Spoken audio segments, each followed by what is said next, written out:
tarihsel bir serüveni var. Kuşaktan kuşağa aktarılıyor. Her toplumda değişkenlik gösterse de insanlar için en önemli kavramlardan biri. Bir toplumun kimliğinin oluşmasına önemli bir katkı sunuyor. Toplumları birbirinden farklı kılan bir özelliğe sahip. Bu kez kültür kavramını ele alacağız. Bakalım insanlar bu kavramı nasıl niteliyor? Halkın gözünde kültürün nasıl bir tanımı var?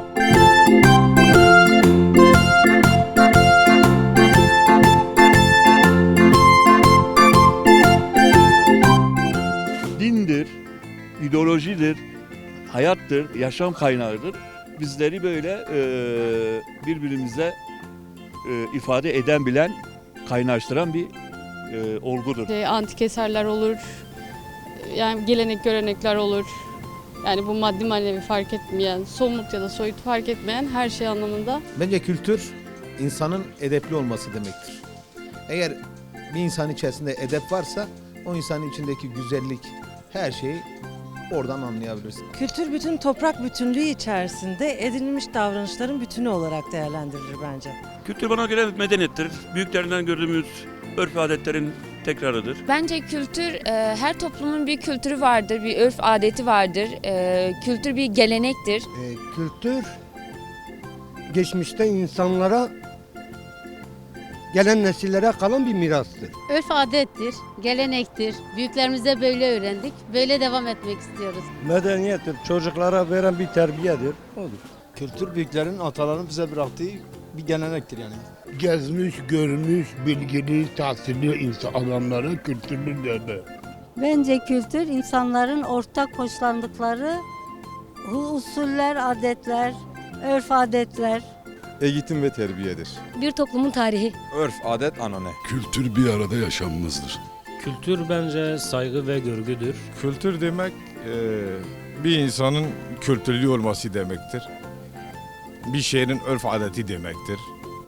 Yani kültürlü olmak kadar güzel bir şey yok demektir.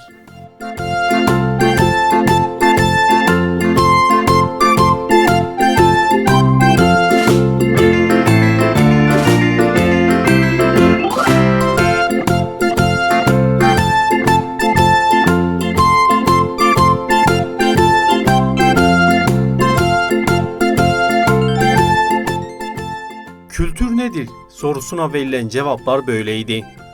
Halk, kültür kavramını eğitim, terbiye ve medeniyet gibi terimlerle tanımladı. Kültürü gelenek ve bilgi diye niteleyenler de vardı. Şimdi hep birlikte bu kavramın temel tanımına bakalım.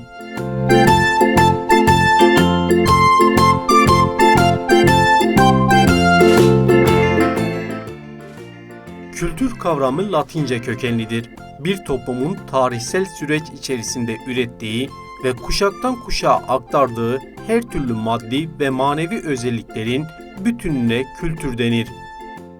Kültür aynı zamanda bir toplumun yaşayış ve düşünüş tarzı şeklinde de nitelenebilir.